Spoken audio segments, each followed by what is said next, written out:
This is Film Threat! Let's go. It's the Monday after the break. Tons of news. Avatar crosses 1 billion. Lots more. And Stranger Things finale. Everyone seemed to have loved it. And there's no problems. Nothing to talk about. It's Versus on a Monday.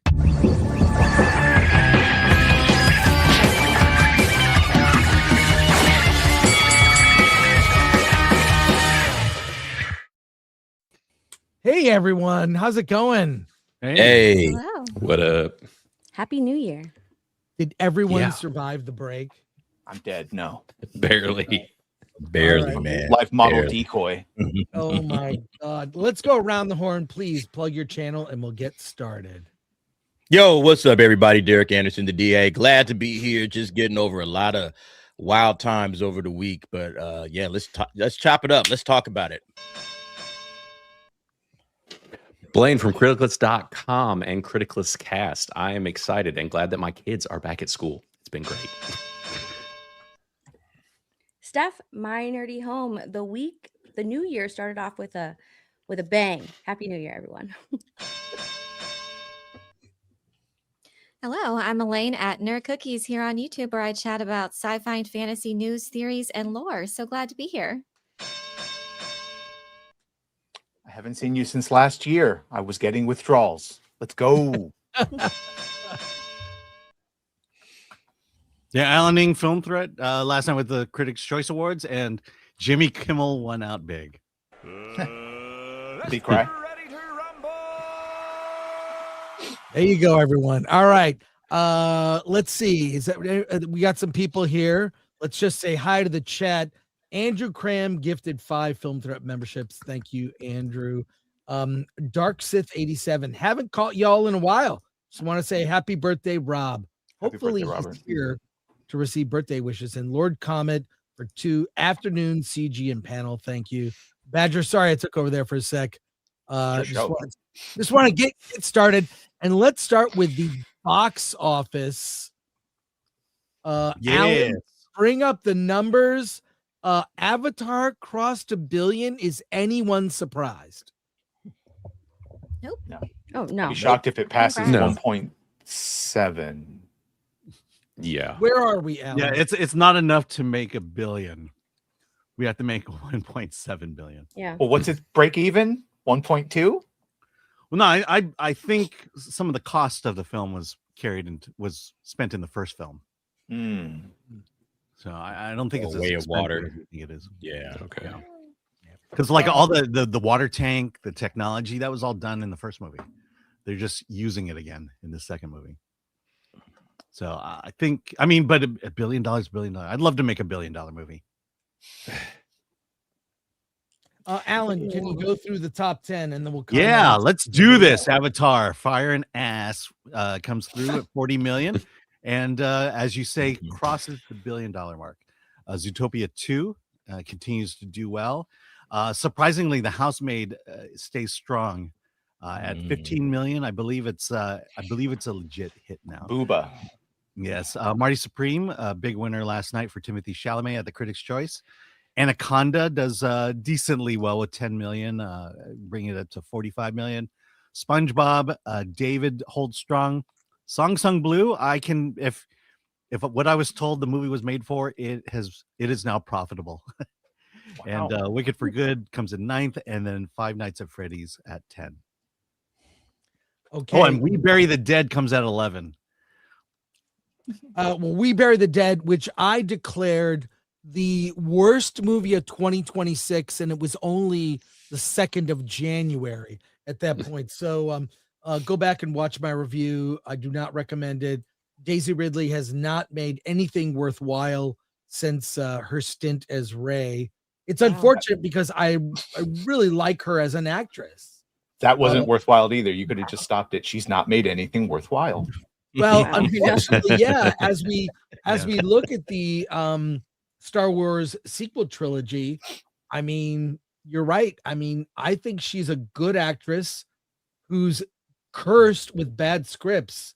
I don't know. I Anyone don't care think to comment? she made compressor bypassing feel It's the authentic. script's fault, I swear. The cleaner I don't was think talking she's to good in Blake. a. I think she's a good actress as well, but probably best in an ensemble. I think she was fine in Murder on the Orient Express. I thought she did a good job in that. But yeah, she's not a leading lady, and she probably should, pick better scripts. That's definitely something she needs to think about doing. Yeah, so her movie's number 11 on there. Her last film, Cleaner, opened around the same time of the year, January last year, and it was terrible. But you look at this with, Avatar Fire and Ash made 40 million over the weekend. That's what movies would hope to get. Yeah, but the ratio to international is quite high. Quite high.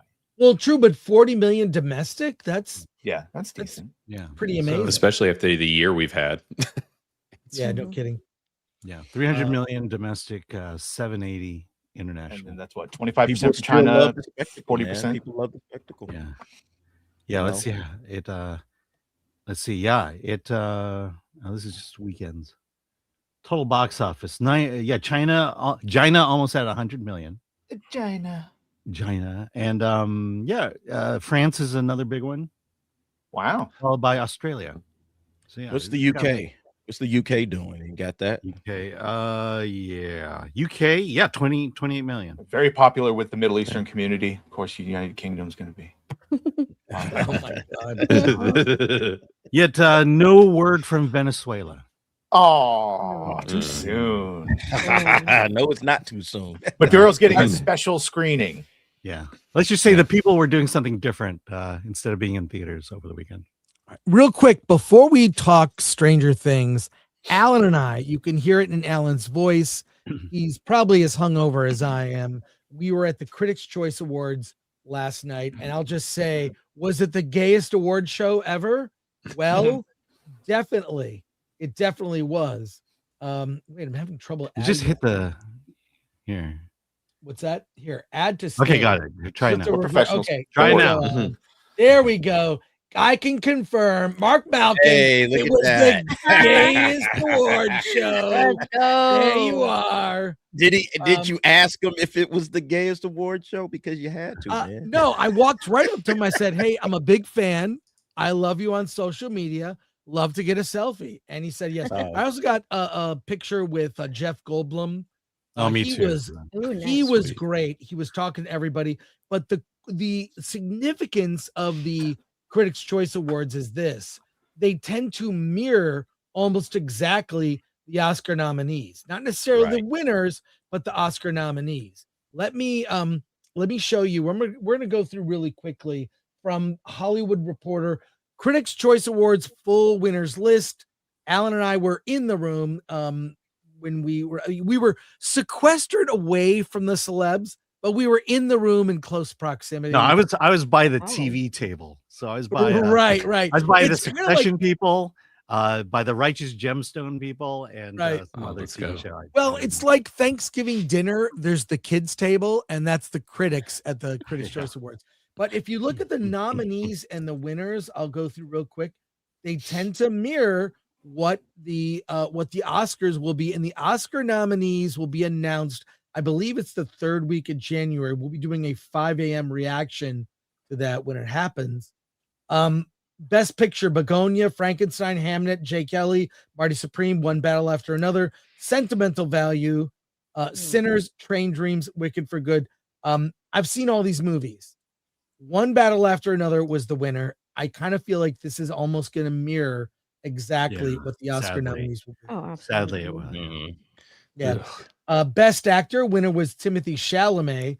That was a surprise. No one expected Timothy to win. Yeah.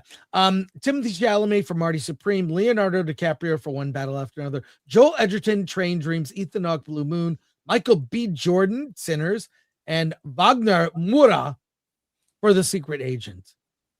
Best Actress, Jessie Buckley for Hamnet was the winner. Other nominees: Rose Byrne, If I Had Legs, I'd Kick You, Chase Infinity, One Battle After Another, Renata Renza, It's Swedish. I can't pronounce it. I'm sure I pronounced it wrong. Seminal value, Amanda Seyfried, The Testament of Anne Lee, and Emma Stone for Begonia. This is going to mirror, this is why the CCA, the Critics' Choice Awards or Association, is so significant, because they tend to mirror the Oscars. Now, you can only pick from what's there. Any comment on this? And I'm going to guess, did no one watch the show? I didn't watch it. Yeah. No. I kept up with like the winners through discussing film, and that Right. was it. Yeah. Yeah. You should have watched it. Next year, watch it. Yeah, it'll be on YouTube eventually. I'll just watch Yeah. it. Well, I was I'll actually say shocked that propaganda films won. Were you? Well, Of not course too they were shocked. going to steel man it. Of course they were going to make it win. But if you look, it was not only one battle after another, but Jimmy Kimmel won for best talk show, Yeah. and then John Of course. Oliver won for some other category. it's the industry awarding itself. Now there are the Yeah. Golden Globes is this upcoming Sunday, and I'm going to announce it right now. We are doing a watch party. We're going to have a fun watch party. We're going to probably mock the hell out of it. Nikki Glazer is the host, and last year she glazed the show. I mean, it was she was Felt like she her- more nicked it than glazed it. she was very good. But what's interesting about all this is, now this show was on USA Network and E simultaneously. Award shows, the significance of these shows is just, it's not on people's radar. I mean, no one other than us, only because Alan and I happen to be there, are we even discussing it. But anything just about awards malaise. Yeah, no one cares. Yeah. No one I think cares. I think people have picked up on the fact that it's a kind of controlled situation here. Everybody sees most of these things coming from a mile away, and they don't really care anymore. I mean, it's just it's pretty predictable. People don't really care to watch a bunch of multimillionaires glazing each other in a ballroom. Like it's Yeah, that too. they have more to worry about in their own lives than watching multimillionaires like get on stage and give them lectures when they win an award. It's What just Blaine ridiculous. said. The fix is in. My Yeah. co-host Nerd Wars hated one battle after another for all the all the things, and he was like, and it's going to win all the awards because that's how they I'm do it. surprised that it did. I thought Sinners was a shoe-in because Sinners has been Same. glazed all year long. Like everybody has loved that movie. It's the best thing ever. And it's like, okay, I thought it was going to win Best Director, Best Picture. They were going to give special award. Michael B. Jordan was going to win Best Actor, and it didn't look like it walked away with very much. I think There wasn't the enough script- propaganda. Well, I mean, Yeah, Sinners- yeah. It's a Sinners And I mean, was it was the Yeah. it was the favorite, all year long. We've been hearing nothing about how good Sinners is, and it's a good movie. It's just been hella hyped. It's overrated, to me, and somehow it didn't win. So I guess one battle after another got the job done in terms of turning everybody's hearts and minds. well, these towards, award show ratings propaganda. always, we experience it ourselves. It always has to do with the quality of films coming out that year.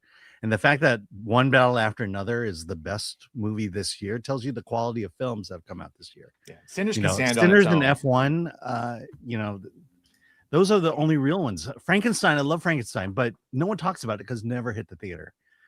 Yeah. Well, I saw it in the chat too. There was no talk of Weapons at all either, and Weapons was huge, and a lot of people loved it, and it didn't even get any nominations, did it? Well, No, Amy Madigan got the award, I think. Amy right? Madigan won. won for okay. Yeah, I Best knew she was Supporting gonna win. Actress. Yeah, I didn't even she know. deserved that.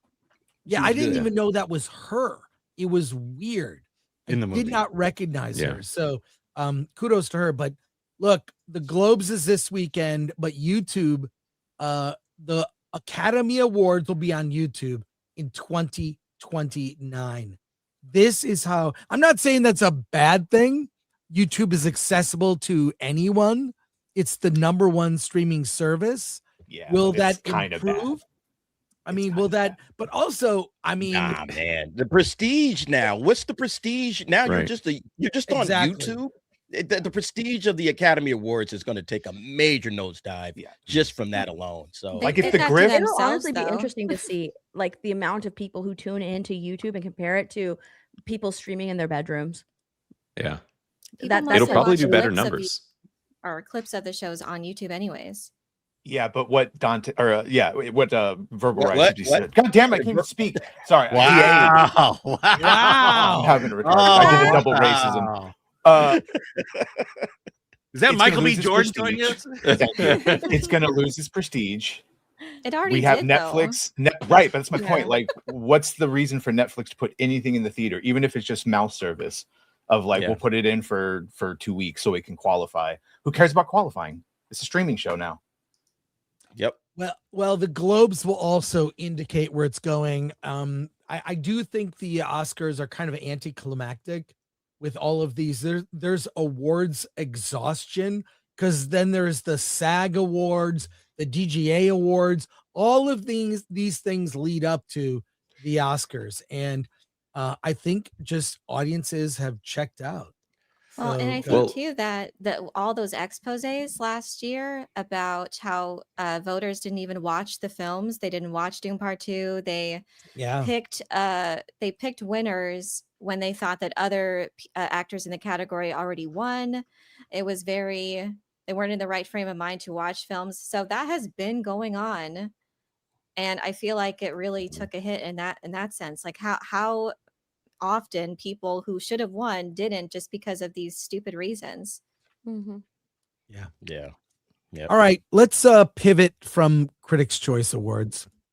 Let's talk about Stranger Things. I'm a fan of the first season. Loved it.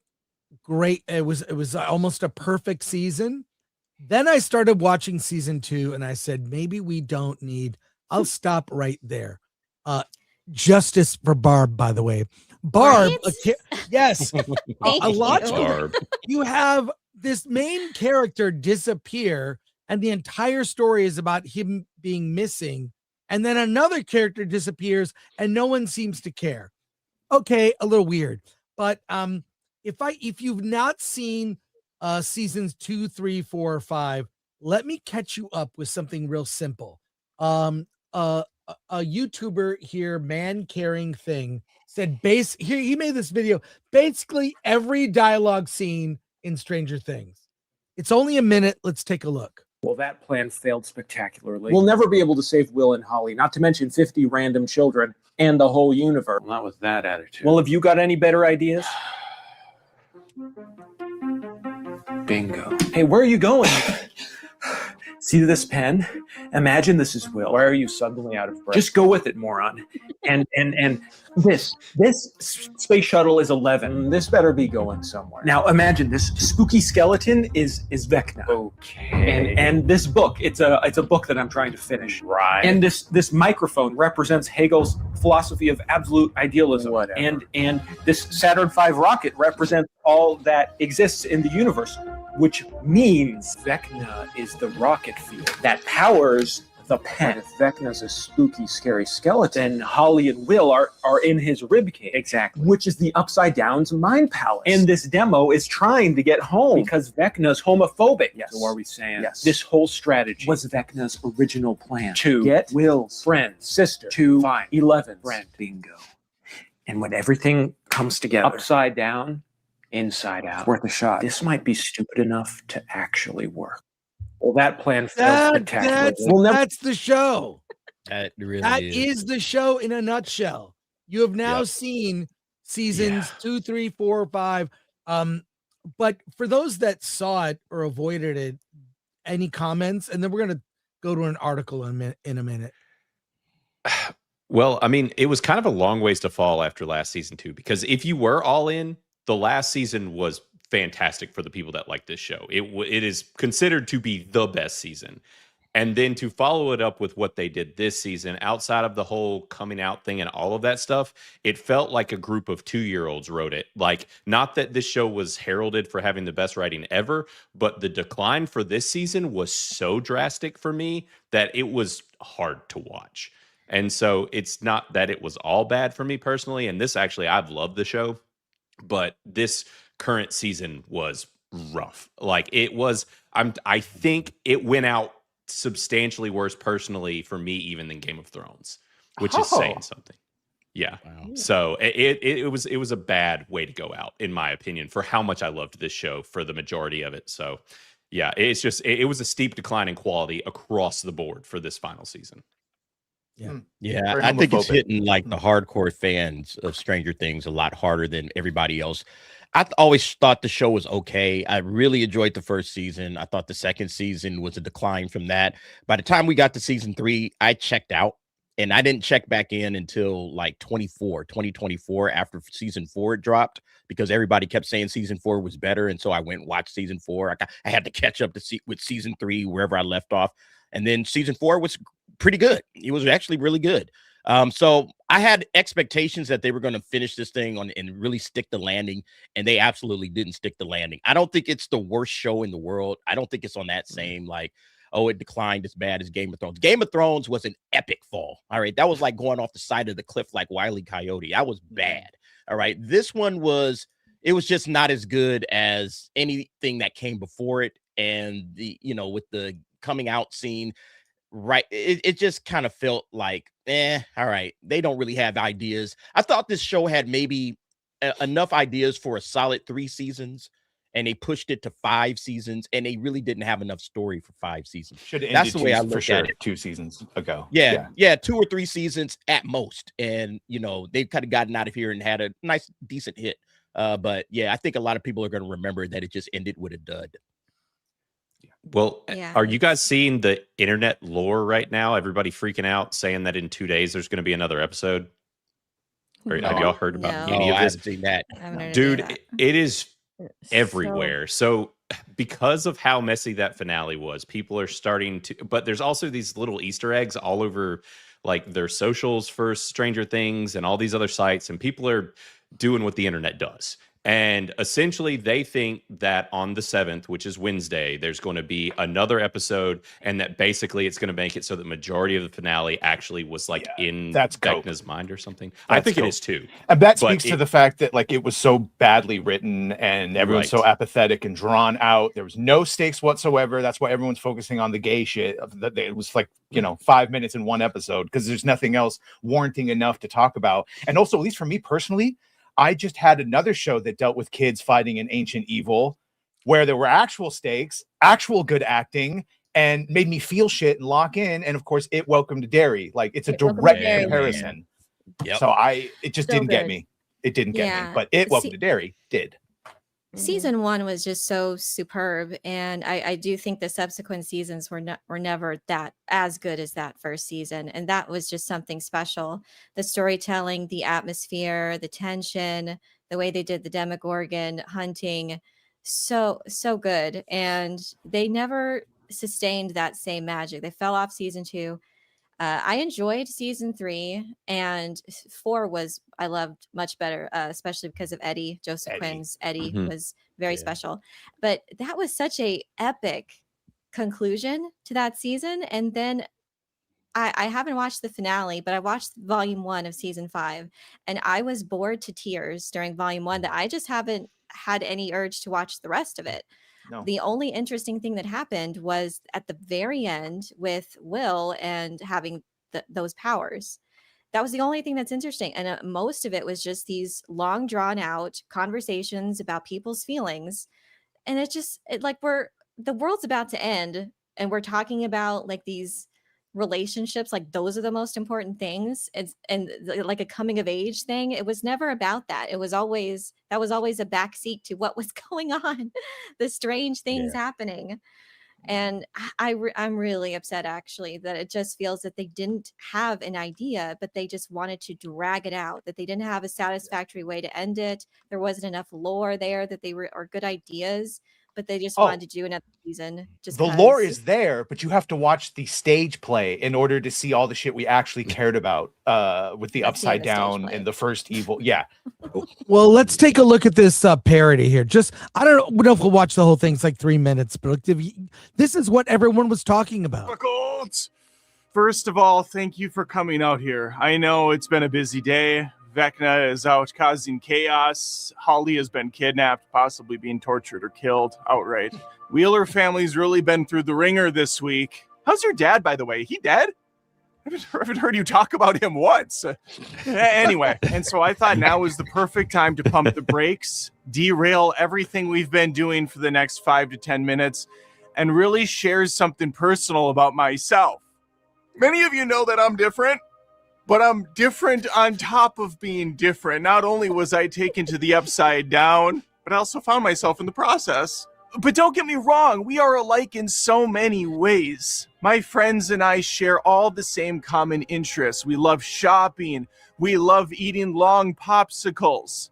We love gossiping. We love pillow fights. We love shoes. However, there is one thing that separates us.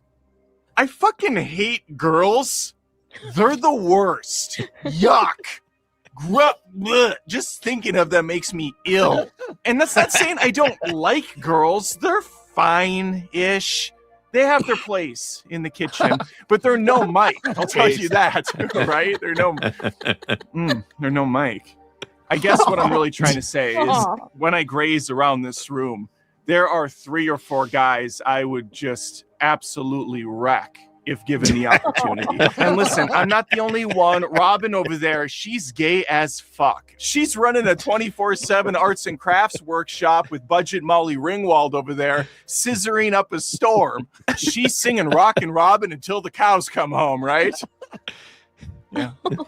When Vecna had me in his clutches and I was pinned to that wall and he was sticking his long tendril into my mouth, giving me a part of him, I kept thinking that whole time, this isn't that bad. This is okay. And so ever since season 4, I've been reeling with this secret inside of me that's been screaming to get out. I'm so happy I got this off my chest. What a relief. Now, if we could go around the room and individually say whether or not we're cool with this, that would be wonderful. And anyone that does not come in for a group hug at the end, I'll just assume you're homophobic and dead to me. You'll never lose me, or me, or me. Or me. Or me. You have my sword. All right. Yeah. All right. Okay, that was our Better acting. That Definitely. was good. Here's what's weird. This thing opened in theaters, and because of, I guess they didn't get the right contracts, AMC theaters kept 100% of the box office receipts. Yep. I've got a couple posts I can show real quick about Netflix doesn't this. want it anyways. Yeah, I know. Netflix earned nothing due to lack of guild clearances. Yeah, let me see. Is it here? Stranger Things finale delivers 25 million plus to movie theaters after New Year's play. More than 60% of that from AMC box office update. But you know, people do with almost no advertising. They announced, "Hey, we're putting tickets on sale." Boom. People want to. First of all, I like this. I mean, the show, we can talk about whether people like the finale or not. It's been mixed. There's no doubt. But this thing made money. Same thing with K-pop Demon Hunter. I think Frankenstein would have done better with a big theatrical play. And knowing that Netflix is about to absorb WB, what does this all mean? Cooked. Yeah, they're still yes. doing 17-day theatrical windows. They've already said that. So Yeah. it is what it is. Netflix Well, no. did this as a favor, I think, to, you know, maybe try to grease the wheels a little bit for the Warner Brothers purchase to the theaters. But ultimately, you know, it's a good thing for theaters. I'm happy for the theaters. I'm very happy that the theaters got a big payday and it's all theirs. They don't have to split it with, you know, Netflix or anything like that. But ultimately, this shows you that people still do want to go and have experiences in the theater with their, you know, especially with these events. And maybe big event movies and, you know, things like this will be what theaters are left for. I don't know if people are still going to go and watch like the random rom-com in the theater, you know, especially if, you know, the studios continue to shorten theatrical windows like this.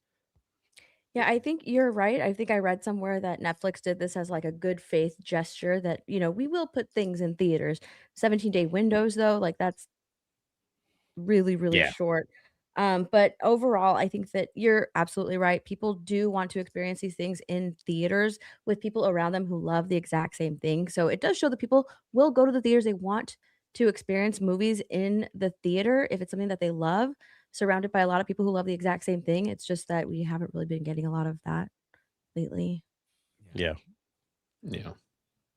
There's notes for this, by the way, but in them, Sarando says he does the mouth service of saying that they're going to release Warner Brothers films in theaters with industry standard windows. The issue is they will then have the ability to curtail those and change them. That he's saying the thing, but there's like an asterisk. It's like, oh no, we're going to still release them all in movie theaters, but how many movie theaters, and then for how long? Yeah. So he may commit to the 2027 release schedule, but then as soon as all of those obligations are done, and he can check mark it, you will see 17 and then 14 and then eventually people just wait the fucking 7. Yeah, notice he said, Badger, industry standard. So like what's industry standard? What is that? 45 days? Well, industry standard, because during the pandemic, they said it that, hey, you can release it to, streaming after 17 days. You can do that because it was during the pandemic and it hasn't changed since. So the industry needs to backpedal on that. If they think Netflix, or if they want Netflix to send any of these Warner Brothers movies,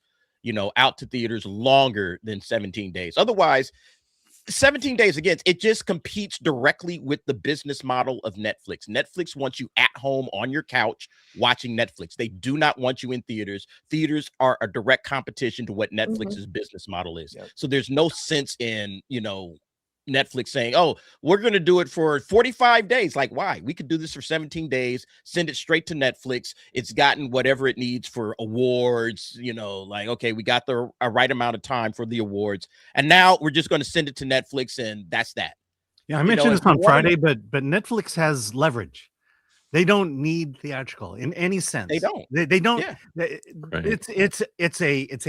It's a concession. It's a promise that they will break the first moment they can. Yep. Ramos has said it so many times. They will make more money not going to theaters than they would make going to theaters. And they know it. That's why James Cameron came out against him. Sarando, because he said multiple times he thinks it's like a dead medium, basically. He wants to be consumer, he wants to meet the consumer where they are, which means like streaming. Yeah. But it's also impressive how much money Netflix made with K-pop and Stranger Things with almost zero advertising. I knew about K-pop, K-pop Demon Hunter, and Stranger Things from the AMC app. I got an alert.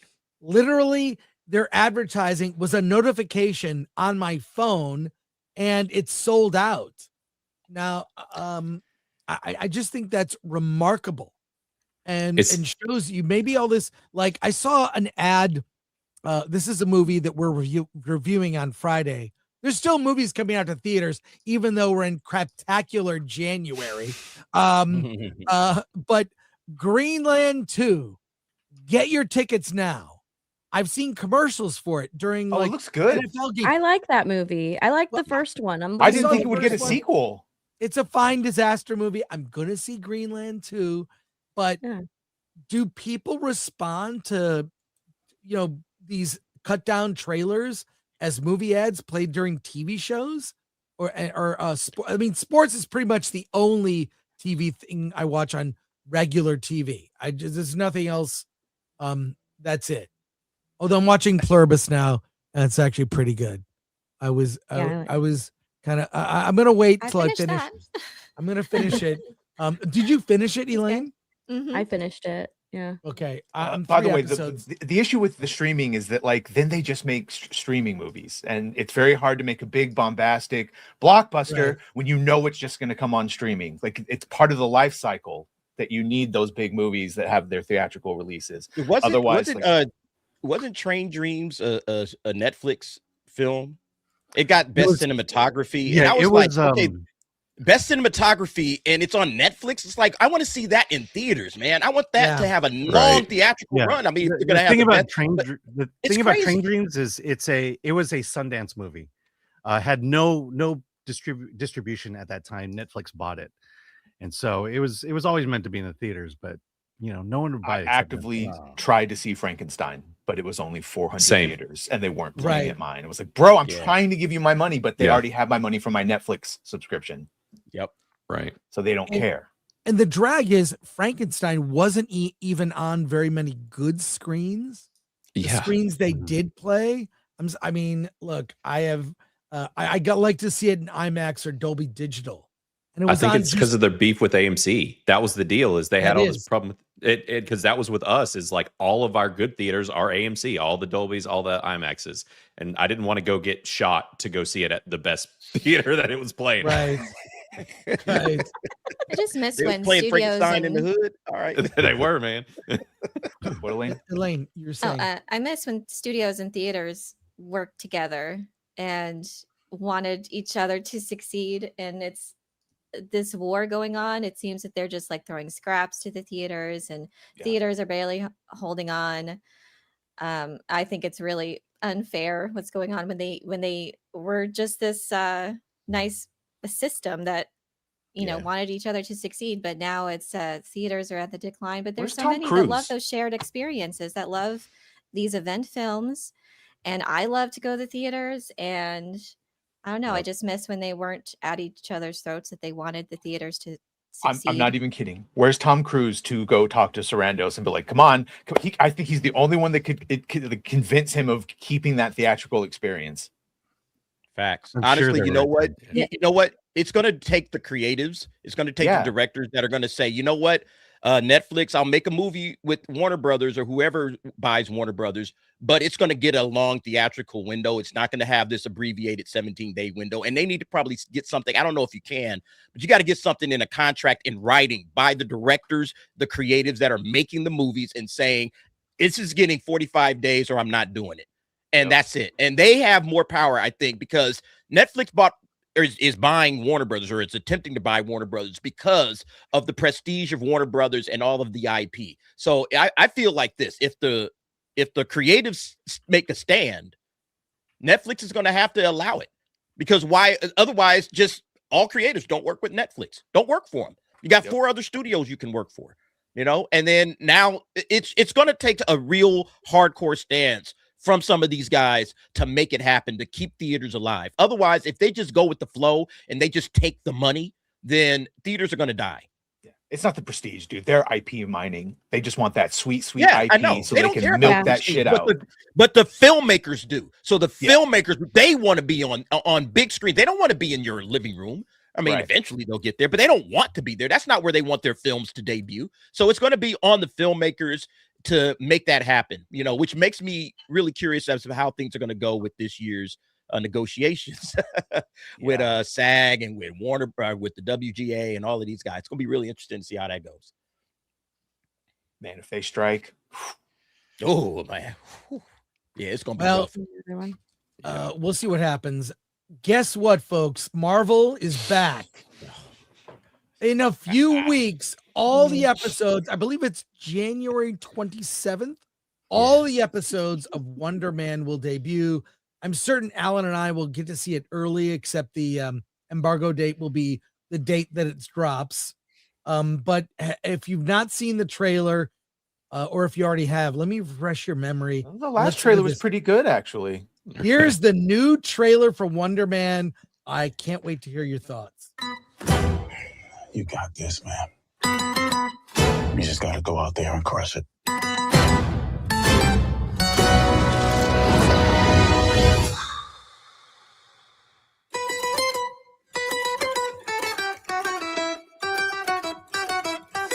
have I seen him before? Pretty sure he used to be a terrorist. This is intense. Let's not give him any strange energy to pick up on. We both have a lot riding on this, Simon. Why would you say that? Come in. Mr. Kovac will meet you in the living room. Amazing.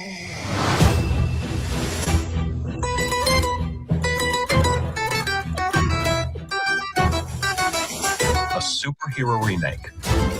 Not exactly what we'd expect from an Oscar-winning director. This is the role. It's everything. If I get this close and I miss,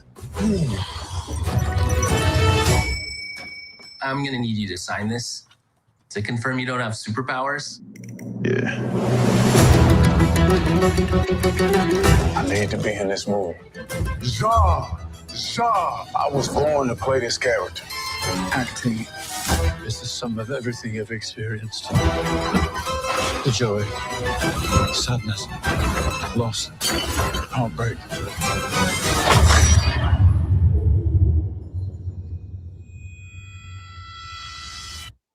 The Department of Damage Control considers Simon Williams an extraordinary threat.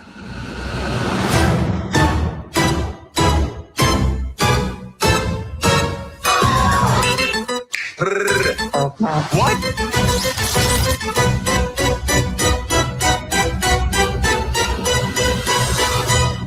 Are you gonna use super speed or what? I'm gonna use my car, Trevor. Does that mean you do or do not have super speed? Let's go!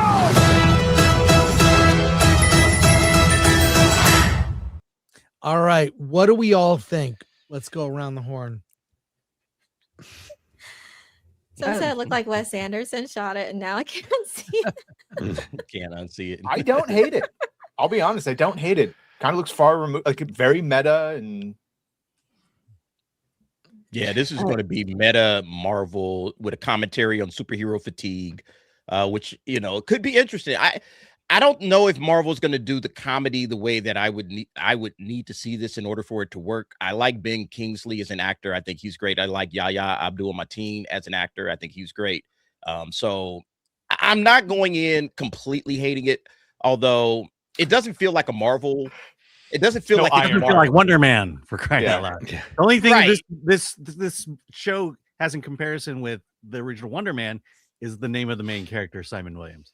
Yeah. Other than that, it's clearly it's a not race swap Man Wonder story. Man, so that's problematic, obviously. But kind I'm of, not no, going right? into it, completely pissed off that they're doing it at all. It's like, well, let's see what they do. I'll give it a shot. And they're dropping all 8 episodes at once, which usually makes me leery because it's like you're just trying to drop it and just get it out of the way. But yeah, I mean, I'm not enthusiastic, but I'm not 100%, against it either. I'll give it a shot and see what it is.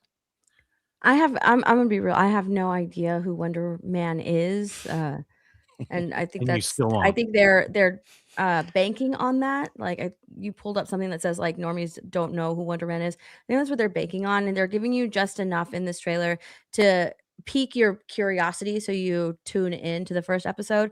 And like that's kind of what I feel with watching this. It's like just enough there to get me curious. Will I remember to watch it when it comes out? Probably not. I won't remember to watch it. I'll probably watch it after someone puts out a review or something and reminds me, oh yeah, this came out. Let me see what it's about.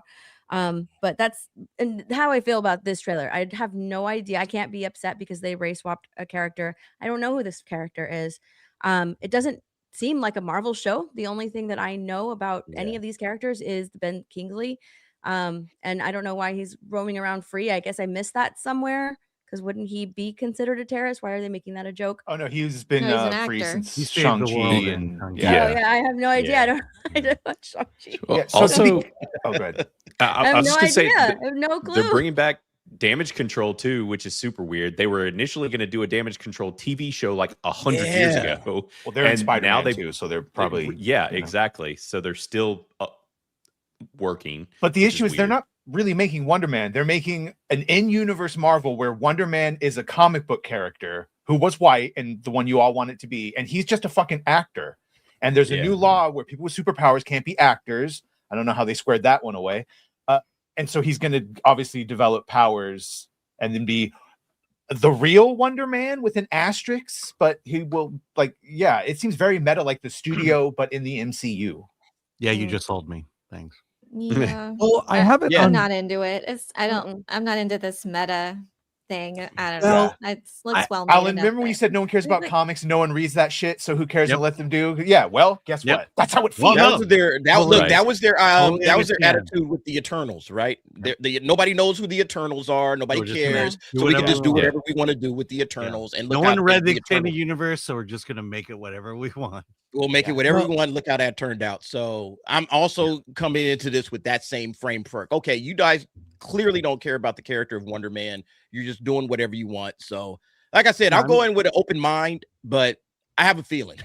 Yeah, but I have a to feeling. Badger's point is there's a reason people like the extended universe and they wish they had done the extended universe. There's a reason why people, the small number who know who Wonder Man is, There's a reason why they liked him, and they wish that they had done that so that other people would understand why they like the Wonder Man character. Right. Clicking that. Thank you. Or like Moon Knight or the many other characters that they kept bringing to these shows that all of us Ironheart. originally got. Right. I don't know about that one, but Well, yeah. Very accurate. I have two sources that have shared with me. One who works at Marvel who said he's seen the whole thing. It's his favorite Disney Plus show. Well, and that's- another not saying person who much, went but- to a test screening a year and a half ago and saw the first 2 episodes and says it's great. It's very meta. It makes fun of Marvel. But the point is this: we make fun of Marvel. I feel like it's like at the time they made it and they screened the first 2 episodes to people a year and a half ago, that was kind of funny. Now it's like, this is reality. And so you watch this trailer and it's kind of a dud, but look, it's a very low bar to say it's the best Disney Plus Marvel series. Yeah. But here's the thing. It's gonna be nothing It's- till Doomsday. If let's assume they're right and this is the greatest thing ever, then why is Disney dropping it all at one time? Why are they not stretching out over to 2 months to at least get 2 months worth of subscriptions out of people for this show? So it could be great, but certainly Disney doesn't have faith in it. I don't think they have much confidence in anything they're doing anymore. It doesn't feel like. Probably up until this next big movie this year. I mean, wasn't Ironheart 2 weeks? Didn't they drag Even that that out? one got stretched out. Yeah, but Echo got dumped. So Now Echo did get dumped. this week we should see the X-Men trailer. The X-Men Avengers Doomsday trailer should drop. And the 4th trailer, if the schedule should leak, the 4th Just trailer tell us, Chris. Come on. will leak, and that's where we will get our first glimpse of Doom. So we'll see what happens. Let's go to Soups and comments here. Badger, if you would. Tyler Disney official for 10. Happy New Year, everyone. Gonna miss Stranger Things. Oh, that's great. Yeah. Phil Johnson for 3. Yeah, he became a member. Shout out. We like greens. Dark Hierophant. Shout out. Gifting 1 Film Threat membership. And a second one. Oh, So that's great. Thank you. Lord Comet for 2. I hope Chris Gore is this cool when I ask for my selfie. Oh, Chris is real cool. It'll be the gayest selfie you've ever had. Good comment. Thanks. The 1A train for 20. Turns out the real hero of Stranger Things was the science teacher all along. Who would have guessed a high school in 1980s Indiana would have a STEM program that rivals that of MIT and Caltech? Nice. Yeah, it's The real great. hero Thank is you. Steve. Thank In that you. hair. 1A train. Appreciate you. Thank you. Jeff Romatics for 24 months. So did Hawkins forget Hopper supposedly died? Somehow Hopper returned. Yeah. Yeah. Just like Bug's Life. I don't think Caveat I remember ties. previous seasons. Remember for 19 months. Yo, make sure you are all nice to Blaine today. Well, make sure Oh, Blaine doesn't yes, share his yeah. horrible, Not gonna be polarizing that. opinions. We love Right. Blaine. Oh, thanks. James Woolard, member for 25 months. Here's to 2 more years of Gore and Ing. Yes. Wait, 2 more years. Do you know something I don't? No, How no, many he's, years after he's that? been a member for 25 months. Oh, right. Oh. So 2 years. Here's 2 2 more years. years. Yeah. Here's to another It's like a 10. threat. I took it personal. Sorry, James. You Willard. got to read the whole thing. I'm dude. very Right. tired today. I was out late and My future. crazy. Mega YouTube for $4.99. Alan, where/when is Never Get Busted available to watch? I couldn't find it anywhere. Sounds Yeah. really interesting. It has distribution, but they have not made any announcements. If you're in Australia, they definitely have distribution in Australia, and it should be coming out soon there. Thanks, Mega YouTube. Quagmire for 2. Blaine, embrace Bale. He is the dark we follow. Yeah, this harassment by Quagmire for his love for Christian Bale Batman. I'm not going to give in for it. He's still not my favorite. It's He's just, the best. He's well- got bad knees and he retired in the prime of his life for 7 years. Right. I think there's a nuanced discussion about that. I think Bale is the best Bruce Wayne. Oh, Yeah. There are other Batmans you could say are better Batman.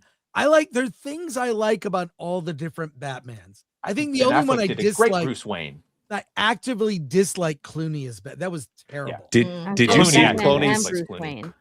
last week? Clooney came out and said that he was the best Batman because he was the only one with nipples, and he said that Batman was required to have nipples to feed all of the little bat He was babies. being playful. Excuse me, Or, but Adam West Batman hit you so hard you could see the sound it made when he hit you. and Right. the dance. Can't argue that. Clooney, at least for years, would say that he was miscast. He didn't get the Yeah. character. He thought like, Bruce Right. Wayne's rich. He should fucking get over it. He didn't get any of the mission or anything, and he at least Clooney got a poked fun at paycheck. himself. All right, Yeah, you guys exactly. gonna go down this road. Let's discuss. Pilgrim Media Here, for I have two. a graphic just for this. Oh no. Okay, Ooh, let's nice. just take a look at this for a minute. 1943, Lewis Wilson. Robert Lowry, 1949. 1966, Adam West. Yeah. 89, Michael Keaton. 95, Val Kilmer. Ash Williams. I think that's a No. joke. 2021. Christian Bale, Ben Affleck, and Robert Pattinson. They each have good things about them. I don't know. Right. Any Are you talking comment about there, like Blaine? love or comic accuracy? Because if you're talking about what's closest to the comics, it's Affleck and Pattinson. Batfleck all the way. Agree to both Batfleck of what is- Badger is- said. Yeah. I don't think I liked Val Kilmer's at the time, but his really grew on He had a me. decent Bruce I Wayne appreciate it. too. Yeah. His Bruce is Wayne was good. Yeah. I just don't like his I Batman. loved He all was the like, other he was a villains. whispery Batman. Yeah. What about Ash Williams? What do you think about it? Obviously Ash the Williams. best. I That's mean, a joke. Robert Pattinson. Yeah, Anyway. I don't Ben like. Affleck I as don't Batman. hate Pattinson's Batman, but at the 20 same years time, apart. it's like he's very. I need to see more. I need to see Right, more. it's of year his one. We Batman. need to see I more need to Bruce see him Wayne. more as Bruce Wayne. He's young Yeah. and he's Right. developing See the a lot Bruce of Wayne that. character. He's Yeah. mainly Yeah. Batman.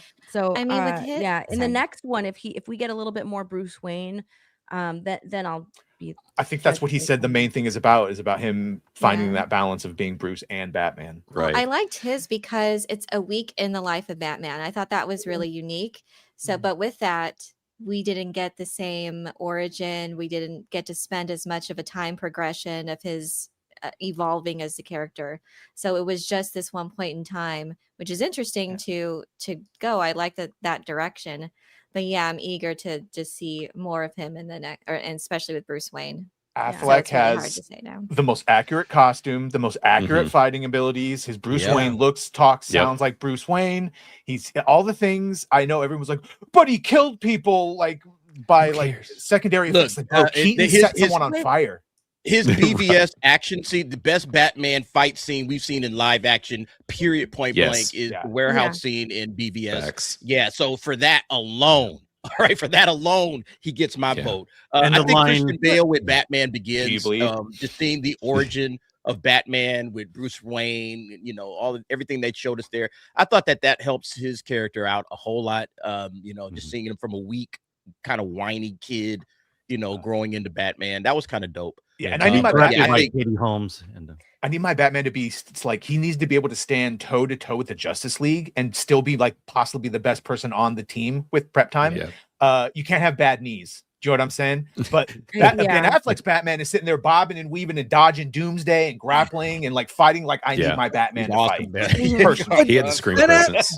Ben Affleck. Awesome, man. Ben Affleck is like the Batman from The Dark Knight Returns. Yeah, and and just 20 years Pattinson- separated Yes. from Robert Because Pattinson's the Batman. time period of his Batman life, like how many years he's been in Gotham as Batman, for the time period he is like in his life, he is the best Batman. I really loved his Batman, and even his Bruce Wayne like is really good too. A tired, like world as weary, but still charming and humor. Yeah. It is good. It's Mhm. a good Bruce Wayne. Well, Robert Pattinson is Batman Year One. If you've read that Mhm. comic series, Right. it's Mhm. totally Batman Year One, or also inspired by The Long Halloween, and it's a mix of all of that. And Bale is like, I mean, Chris Nolan came out and just said, I was basing Batman Begins off of the Richard Donner Superman. I wanted to give Batman an origin. And while they had the whole thing with I will become a bat, they'd never really done in movie form or TV form a proper origin of Batman and why he Right. made certain decisions. Batman Begins put that all together. Well, the animated only series, but- episode The only Yeah, the episode animated of series is goated. the Adam West TV series is the very first episode, the pilot. He mentions Adam West as Bruce Wayne mentions the death of his parents. It's never brought up in any other. The first episode of that Batman TV series, if you've got the box set or you can find it online, it actually has layers of seriousness amidst the kind of, goofy puns and comic book stuff. There's a serious layer to it. And Lewis Wilson and Robert Lowry, they're just goofy. And so there you go. Oh, but the obvious for those Kevin of you- Conroy Batman animated series would be the definitive one. Sorry, they did show all of Right. that. But for those of you Yeah. who liked Ben Affleck, I just have one question. Why did you say that name? Because he was fighting someone, and then in the middle of fighting someone, this guy he thinks is an alien knows his fucking mother's first name, and then it turns out it's They his both share mother's the first same name. mother. Yeah, that would make me stop Mind too if blown. he just randomly dropped my mom's name, my dead mom's name. Yeah, that was Right. That was amazing. Good storytelling. Let's table this and let's actually go to the rest of the soups. And I've got other topics we must get to. They're so good. Mega YouTube for $4.99. People are on X debating the Cap trilogy versus the Dark Knight trilogy. Seems like a good versus debate, although I think we all know the answer. So The different. Cap What's the trilogy. Captain We need America, to have that debate. Civil Captain War, America, Winter Soldier. Civil Yeah. War. I think me Cap me trilogy had personally- global implications versus Yeah, me personally, I put that all day over there. Yeah. Yeah. Jim from Florida for 5. How is Doomsday going to explain them interacting with Victor Von Doom, looking exactly like Tony? Variants. You just say variants. Yeah. Multiverse. Yeah. Multiverse, bro. Multiverse. There's a multiverse where Blaine is actually Chris Gore, and Chris is. That's we're all right. Switched. I'm black. Exactly. Call me DA. CC Black for 2. Rob said Wonder Man is good. Well, Robert, very charitable. Rob said Wonder Man is good too. I'll try to watch. Yeah. You'll get to see it all in one day. I'm curious. Pilgrim Media for 2. I like Wonder Man, and Mahatma Gandhi is good too. Yeah, Ben Kingsley can do anything. Yeah. Lord Comment for 2. Wonder Man, Superman. Who cares, man? Thanks, Lord Comet. Salazar Joseph for $9.99. Is Toby Maguire appearing in Doomsday? Probably. Sounds likely. I heard he was prepared in Secret Wars. Well, you got to Secret set him up Wars. at the end to Right. be the main lead in the. That makes sense. Yeah. Yep. For the panty drop. Duakili, Dokili, whatever. Oakley Dokili. For 5, I wish I could watch the upcoming Ben Affleck and Matt Damon Netflix movie in the theater. Yeah, it was the Rip. Yes. Is it yes, the Rip. I'm excited for that. Yeah. Sounds very good. Yeah. Quagmire for 5. Nice to Blaine. I missed him last Thursday. This Thursday is going to be hell for Blaine. Why is it going to be hell? What's Thursday? No, that's when our live stream show is. So Oh, cool. we took off because of the past 2 weeks. Oh. I did a solo last week, but Quagmire makes sure wherever I am to just show up, even if just for a little bit, to harass me and then go on his merry way. Well, if he does it with money, it's a. I know the super Right, chat's it's- great. Keep coming. it's back. exa- it's I need to invite appreciated. Blaine on my show. You know, Blaine Yeah. keeps you guessing. right? It's kind of like the Meek tax, except for it's just the Blaine harassment tax. They just harass me where I go. So Got you. Nice. Yeah. I gotta ask you all: are you ready for the X-Files reboot? Don't do it. Listen, Well, Ryan I- Coogler No. Ryan Coogler was recently on the Josh Horowitz podcast, Happy, Sad, Confused. In fact, I said hi to Josh last night and thanked him for all the clips that we show. Here it is, Ryan Coogler for a couple minutes talking about X-Files. We'll discuss it on the back end. Here we go. You're an X-Files fan, I take it. So talk to me why that show is so important to you to bring this back. Hey, man, I love it, bro. Like for me, you know, that show is what I used to watch with my mom, bro. Yeah. Like it's one of the most beautiful American television shows ever made. I think it's the story of because you know Chris Carter will tell you he was trying to make Koshak the Night Stalker. Right. You know what I'm saying? Like, and it's for me that's what it's all about. It's like when you as an artist, when you're trying to capture something that you were influenced by and you make something totally new. Anytime you watch a TV show, a movie where there's a skeptic paired with a believer and they're trying to solve a case, you know, like something like, you know, True Detective season 1, for instance, you know what I'm saying? Like, so, you know, it comes up so many times. And then yeah, bro, that's the show that gave us Vince Gilligan, bro. You know what I'm That's saying? right. Like, you You've know been what I mean? watching Pluribus? Pretty great. Yeah. He's, And like that's and I got a chance to talk to Vince Gilligan, bro, and get advice on like how to make television. You know what I mean? Like because of this show. So like, I'm hyped, bro. Like I'm big fired up. mythology, or are you going to do kind of like the solo episodes, like kind of the bottle episodes, or because that show did both. Yeah. I mean, it wouldn't be X-Files if we didn't do both, Yeah. And we intend on having both monsters of the week and also, like the overarching conspiracy, you know what I'm saying? Grappling with that. Yeah, but that's what I'm doing now. You know what I mean? Like Panther comes after that, I'm blessed to have a job, bro. I'm blessed to be working on things. It's cool. And it's also like nice to have something that has like the pressure of the fans. You know what I'm saying? A lot of really smart people that I don't want to let down. You know what I mean? Yeah. Including Jillian. You spoke to Jillian, I heard. Is there the intent to involve them in some way? I can't. Yeah, I mean, I'm big fans of her. I'm big fans of David. You know what I mean? And that's all I can say. Okay, all right. Well, there you go. Look, fine. I think someone mentioned in the chat Justine Bateman's quote tweeted. She has this thing. She quote tweets things and said, "Make new things. Make new things. Don't reboot stuff." What do we think about this reboot? What do you guys think based on his comments? Listening to him talk about it, it doesn't get me excited that he's at the helm. Honestly, I love the X-Files. Been watching it for a long time. Have a bunch of box sets of it.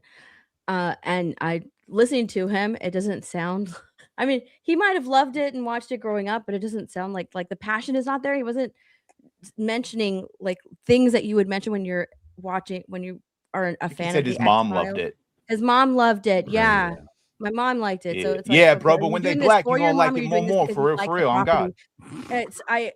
Everything that he was mentioning, it was just like very like, I like it. Yeah, I talked to her. She's excited that I'm doing. I was like, oh my God, there's no specifics, nothing whatsoever. And I'm just like, I'm not looking forward to this remake at all. I don't want them to remake it at all. I'll tell you, Steph, Leave if it I alone. made When the they- X-Files, Mulder and Scully would be Asian as and fuck. the mystery would be solved in the first 5 minutes. Yeah. I do think there's something to, you could make something new. And if you want to update the X-Files, maybe just have it be like a Nick Shirley like YouTuber uncovering mysteries. Right. You know what I mean? Just don't do X-Files. Do something new. Like go and, I don't know. Sorry. The most that he mentioned that I was like, okay, so he kind of knows things is when he was talking about like the overarching story and then including like the monster episodes. I was like, okay, so he kind of knows a little bit, but everything else, I was just like, I can't follow his frame of thought. I can't follow what not he's a trying to reboot. say. He's setting it in the same continuity. So he now has all of that shit he has to pay attention to, like the black oil virus thing and the alien, all of it. And then Mulder and Scully are out there. So the whole time I'm be like, but what about Mulder and Scully? Yeah, but Black That's got to be retired. The characters. I mean, he's gonna probably bring back Gillian Anderson to be the lead. She'll be the what was his name? Skinner. She'll probably play the Skinner role and she'll be sending them out on missions. It'll be 2 black detectives, FBI agents. I can already see this thing coming. I don't want them to reboot it. I don't mind Ryan Coogler as a creative. I think he's all right. But I don't think this is where his talents are best used. Do new shit, make new things. I'm tired of everybody rebooting, remaking. The X-Files had its time and it was great when it was out. I don't think there's any reason to go back to this. Nobody's asking for this. Nobody's like, oh man, really wish they would bring more X-Files back. I don't think anybody cares. It was a show from the 90s and it was a good show, a great show. But it was from the 90s. It was of its time. And I don't think there's anybody clamoring for more X-Files at this point in time. Do something new. If you want to do some paranormal investigations, create a new paranormal investigation show and go do from something there. like what they did with Fringe. Like Fringe was awesome. And that Fringe was great, man. It was in the same neighborhood, but it wasn't a ripoff. This whole thing gives me PTSD of Jordan Peele with the Twilight Zone. And I'm just like, oh God, no. Not again. I don't need this. He's a good director and he's a good creative and he should be doing new things. And I wish more of these creatives would just find something that they can do. But I mean, he kind of started with this with Rocky, right? You know, that's kind of where he started. He kind of did a play on the Rocky franchise, and then he did Black Panther, and it's like, okay, finally do something original with Sinners, but that's sort of a play on From Dusk Till Dawn.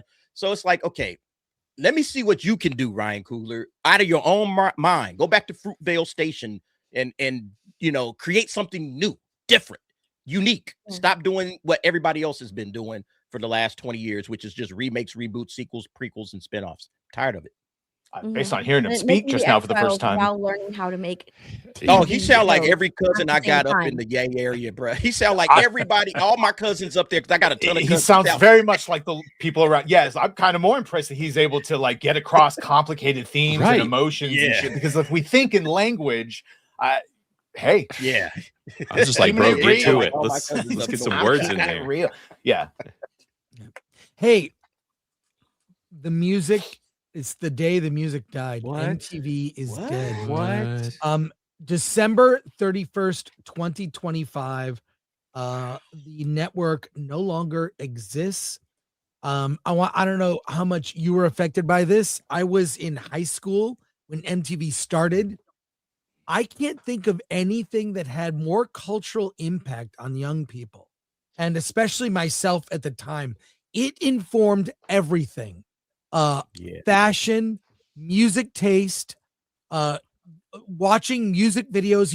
You had that network on 24/7 music documentaries. It broke Concerts. news. It became politically important with the Rock the Vote campaign, among others. They Bill then Clinton got on into a saxophone. all the different all the different other shows, the MTV Movie Awards, the Video Music Awards. I was there at the right demo age when MTV came out. It influenced everything. It was the biggest thing there, and it united everyone because there wasn't everybody had cable or a friend with cable. If you didn't have it, everyone watched it. It was still big when I was a kid. We and would movie debate videos. I mean, we would debate like, oh, I like this music or this, or I like the late night shows on MTV where they would do like more punk or new wave stuff. I like those shows. And it also got me to hate certain music stuff that they would repeat like certain kinds of music too much. To the point where I Safety was Dance, is that what you're referring to? among other things. But like things that just got tired. But it was so culturally important. And in the pursuit of ratings became reality TV slop and is done. Yeah. And I saw someone suggested on X that they should just start MTV from day one. And you just so you know, they played Video Killed the Radio Star. That was the very first music video that played on MTV in 1981. It was the very last music video they played on December 31st, 2025. But someone suggested on X that they should just start showing MTV from the beginning in real time as a way to experience what a cultural milestone it was. Anyways, it meant a lot to me as a kid. I'm sad to see it go, but it deserved to, based on what it became. But what do you guys, any thoughts or comments? Do you have a eulogy for MTV or how did it affect you, if at all? I mean, I'll be honest, MTV died in the mid 90s when they stopped playing music videos. Yeah. That's Well, TRL in the 2000s, dude, I remember every day going home and getting home from school and TRL would be on and they'd go through like the top 20 or whatever music videos. And that was like the little chunk of the day where they still played music. Okay, so Blaine watched TRL and not Attack of the Show. All right. That's great. No, I still remember like everybody going to watch the Michael Jackson Thriller. I was probably in 6th grade when that hit MTV, and I just remember going the next day to school and everybody watched MTV, man. The whole school was buzzing about that was Michael an Jackson event Thriller. when Thriller came out. Oh my God, that was so huge, man. Yeah, I was probably 6th grade, I want to say. And yeah, I still remember it like it was yesterday, man. It was an amazing Usher. When Usher first came out, we were all watching his music My Way. It was huge. I remember like you actually used to like, Britney Spears, all the fucking music videos. Like it was still popping, Yep. and then they had to, but yeah, they were playing less and less, and so they had to make MTV2, and they're like, and this one will just only do music videos, and then that one eventually got turned into just slop TV. We already had moved on to VH1 and BET. At least in my hood, we And all then moved they on. to stopped other playing stuff. music videos. MTV, I think, in the black community stopped after probably 89, 90, and then it was just VH1 and everything else at that point. We stopped watching MTV. Even though we still kind of tuned in for Yo MTV Raps, you know, but that was the only thing we watched on MTV. The other thing that was significant about MTV is how it made stars of people that maybe they were moderately talented musically, but Madonna, for example, without MTV, would she have been become the icon that she became during that time? Or what about Funded Rick Astley? movies. Yeah, I mean, just I could just think of so many that came from that era of MTV. So it's just sad to see it go. Maybe I'm the only one. Well, I mean, No, No, it's man, a that bummer. Like a Prayer video, man, that Like a Prayer video really was that was something. Yeah. The only thing I know from MTV was the Jersey Shore. yeah, not even the Real World. Is. They were the first, they were the Right. first one with the reality show, right? With the Real World, wasn't that the first like reality? Yeah, show? the Real World. I knew one of the guys, Dominic Griffin. I believe it was season 2, LA. He's Irish. He was the guy that got drunk and Oh passed yeah, out. Dominic, I remember him. Yeah, so he wrote for Film Threat in the 90s, in the early 90s, and that's how wow. he came in. He literally sent an application like, is this the guy from MTV? He totally well, let me tell you a story about Dominic. He really regretted doing Real World. It said it made him look stupid. He's a guy that was into music. He was a music critic, movie critic. But I'll say this. Whenever we hung out with Dominic and went to bars like on Sunset Boulevard, there was no bigger celebrity than him. I mean, there might be bigger actors, but if I hung out with Dominic, we could get into any party, any bar, past the line. He was so famous, but he made almost nothing monetarily. He didn't benefit from that show, and he never returned for a reunion. He's one of the few people, Dominic Griffin, never went to one of the reunions, but his level of celebrity, it was weird to us when we would go out and hang with him. So there you go. Let's talk about the worst movies of 2025. There's a list in Variety, and we'll go through their list, but I'm sure you guys have your own picks here. I mean, it was there were so many mid movies. There were like movies that weren't bad enough to be Does in streaming my count, or it has worst? to be like we saw in theaters? Yeah, I mean, I'm gonna pull up this list from Variety. Section 31 better be on that goddamn list. Let's go Johnny through Ice. some of these. I'm gonna scroll through the list, but I want to hear what you guys think. Here we go. Number 1, Eden. Oh, I liked Eden. Okay. Had a boo. Number 2, Five Nights at Freddy's 2. Oh, fans liked it, so of course they put it on the fans list. that's all that matters. Yeah, I don't think know. critics Where's this understood that movie. Oh my gosh. I saw Testament this of on Ann Saturday. Lee. I saw this on Saturday. It's 2.5 hours long, and it felt like it was 3.5 hours long. Yeah, we'll discuss it on Yeah. Friday, Alan. But yeah, this movie's way overrated. 18th Century Fever Dream musical. Hurry Up Tomorrow. Yeah. Oh yeah, that deserves. That to be was in. god awful. I saw that in a theater. Oh yeah. Oh my gosh. Yeah, it's so Unbelievably This bad. is embarrassing. And you missed Yeah. a major plot point in that one too. Anemone, which I disagree, it's bad. It's a challenging movie. Robert Meyer Burnett agrees with me. We enjoyed that. For What it is. The Life of Chuck. This was on my best number of the year 1. list. I thought it was that's it? all right. Is that the list? These are different critics lists That's weird. from Variety. How is Oh, how this is is Snow no White way. not on this list? Yeah. The Electric Oh, State. never mind. Well, Never watched it. you didn't I've watch tried. it. I've tried I- 3 different times to watch it. Yeah. It's bad. My kids It's loved it. rough. Yeah, because they like robots. Also, Millie Bobby Brown. Yes. Oh, Yes. our Yes. movie Yes. here. Yes. Yes. This should be on everybody's list if you were unfortunate enough to sit through this shit. Yeah. And I like Ice Cube. That was so bad it's good though. Oh, no. It's bad. The actor, I never saw this one. Did I see this one? Nope. No, I didn't don't see it. either. Charlie Kaufman. Presence, I saw Oh, you it. It saw was that. bad. Nice potential, but terrible movie. So bad you wanted me to see it. Oh. How's this not number one? Yes. How'd you Number get it? one. How is that Look. not on the list? It's a dishonorable mention. Yeah, that's bizarre. Anyways, that's that's it? their Oh, list. that's it? What, Oh, what, do that's you, all right. Ron what Aries you not on the guys think? list. What do you Right? guys think? No, What is your worst movie of the year? One Battle, hands down.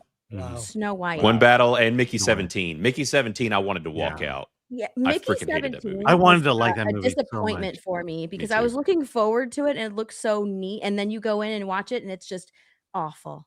It's just awful. I was so disappointed with that movie. Section 31, Snow White. Yeah. I mean, I Tron haven't Ares. seen Yeah, Snow Snow White, White so definitely is on not there. having seen that, Tron Ares.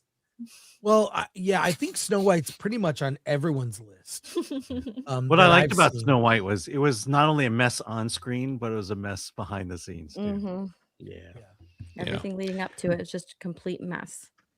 I forgot how mid this year was until which selfless plug here, but Criticless, you can make lists. And I made multiple lists of like my least favorite, most favorite stuff coming out next year, all that. And it's just like looking at my list, I'm like, there's only a couple I really liked. Everything was just kind of meh. That's and why then those a few top that I 10s despised. So weird to do because like, well, a lot of these are just competent.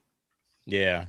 That's what the Yeah, Sinners it's- thing was. It was just a competent movie, but in a sea Right. of horrible to mediocre. So when you just something done well, it's like it's good, but everyone had Right. to blow it up to it's great because when that's all there is. Right. That's why Let's- I just narrowed it down to what was my favorite thing and what was my worst thing of the year. Because when you start trying to make top 3 lists, it's like you start elevating like very mediocre movies. That's all right. I guess it could be in the top 3 or the top 5. It's like, yeah.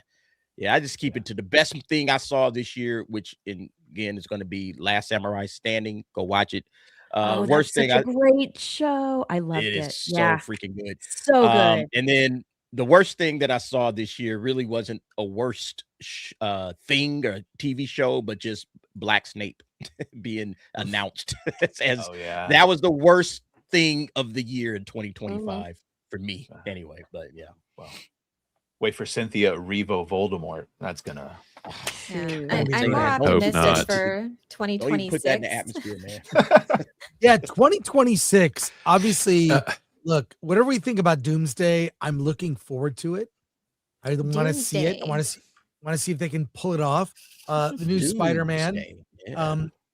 Pull it off. Dune Part 3. Cannot wait. That's my most. And then Disclosure Day. Yeah, Project Hail Disclosure Day. Mary. I love that Project Hail trailer. Mary. Yeah, Project Hail Mary. Like 2026 is Dude. more optimistic. And we got I've already Werewolf seen- coming, Masters of the Universe. There's some like weird stuff coming out this year. Why aren't you guys saying Clayface and Supergirl? Hey. Aren't you obviously super Yeah, excited on my for this? radar. Nothing Burger 2. Yeah. Okay, I'm just gonna throw it out here. Good luck, have fun, don't die. Yeah, I'm My looking forward to I'm that, seeing it man. this week. Nice. I just saw I'm it seeing it this on week. Saturday, and is Did you guys see that trailer Right that up dropped today for They Will Kill You? I think that's the name of it. Yeah, I saw just it in a dropped. theater. I saw that trailer in a theater. It's wild. That It looks, looks like a good. video. And it's dropping game. the same day as Ready or Not 2, and they both have a similar, I guess, premise. Yeah. It's interesting. What- Yeah, I'm looking forward which to that movie? one. That one looks fun. They Will Kill You. They will They kill will you. kill you. Okay. Yeah. Okay. Yeah, that one looks good. It's with Zazie Beetz. That looks like Okay. a lot of fun. Oh yeah, Mortal yeah, I Kombat. really don't know. Finally. I'm looking forward to the Super Yes. Mario Galaxy movie. Yeah. Yeah. Super Mario Galaxy. Supergirl, that I'm next not year? looking forward to. Oh, I feel like I've Why, seen it. Chris? It's gonna be Because I've a seen girl? Guardians of the Galaxy. Aw. And, that's what Right. it looks like. Hey, The Moana quick- live action movie. a quick fun thing. New York Mayor Zohran Mamdani was the inauguration ceremony was kind of interesting. What do you notice about this? It's a short clip. What do you notice about this? this thing here. Kalima?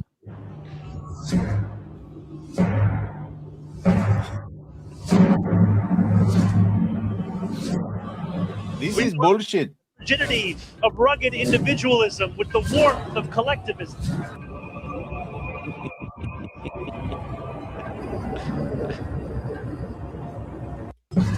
This is racist. He's a different type of brown. That's a joke. But I did see, it's funny. I saw there are junket interviews with Zoran Mamdani as an actor in Aladdin. Now that's the right type of brown. Yes. No. Have you seen the clips? Have you guys, did you even know when they say he started as an actor? I mean, he's an actor. So is it better than his rap video? Because that was killer too. The rap video was something. Gotta stay one step ahead of the hangman. Dun, dun. Did he start singing? Well, he did these interviews. Is it Aladdin? Maybe I've got it wrong. But he was in something.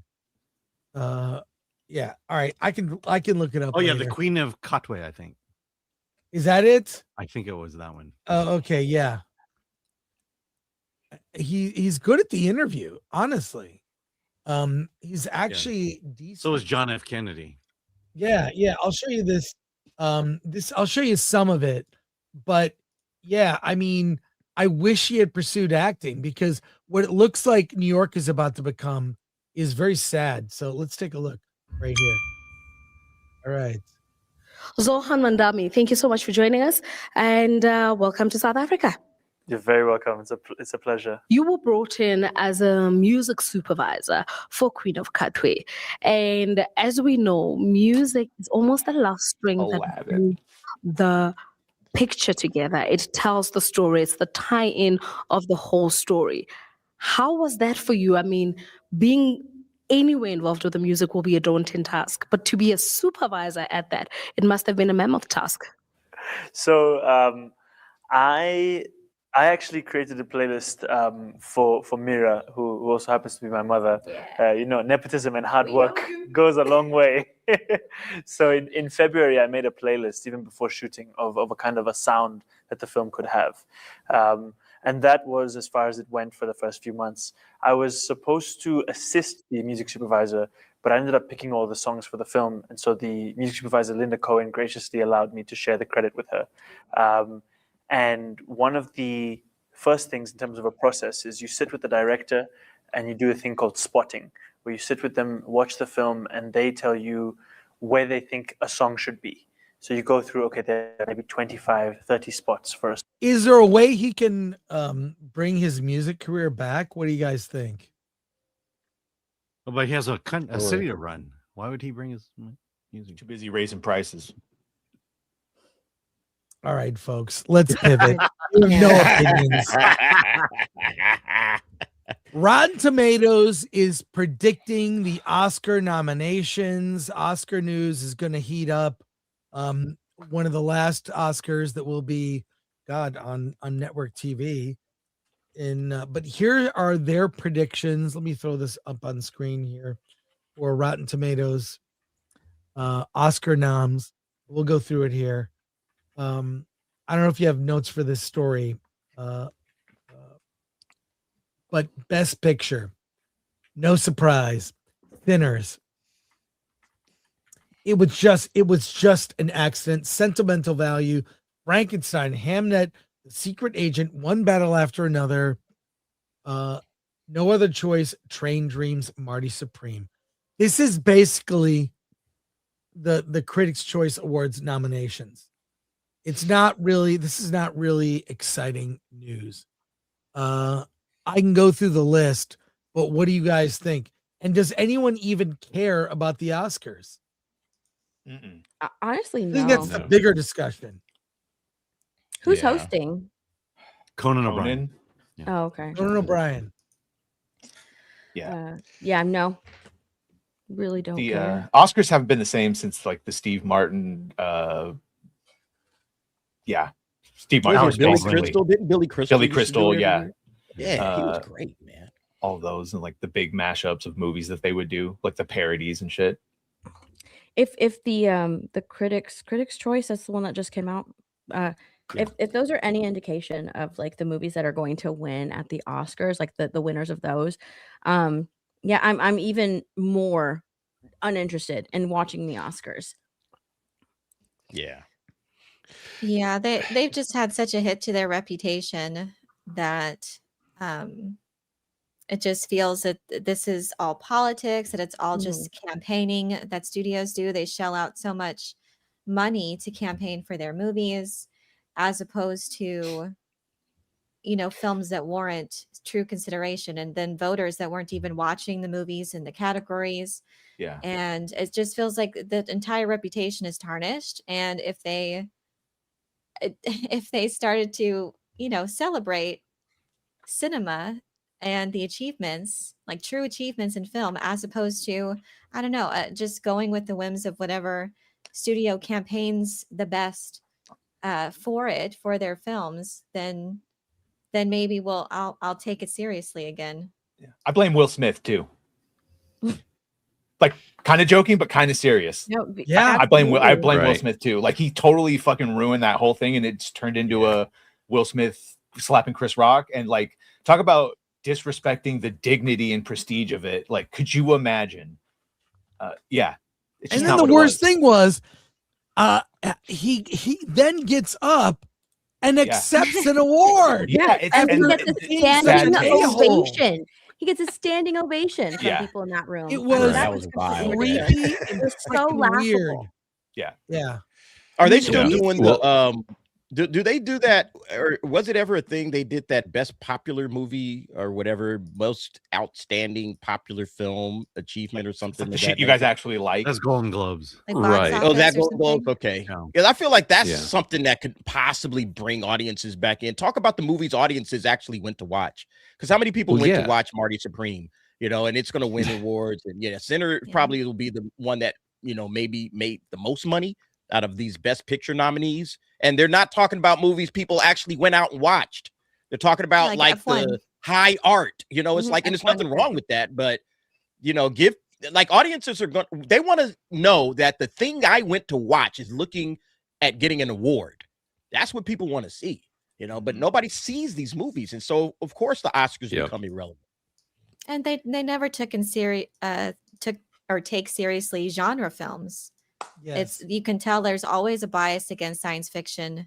Yep. I'd say even more so fantasy, maybe a little bit it has more consideration, but yeah, you never see them given their proper due. They usually only get the consideration for technical awards, and usually those awards are presented not on the broadcast.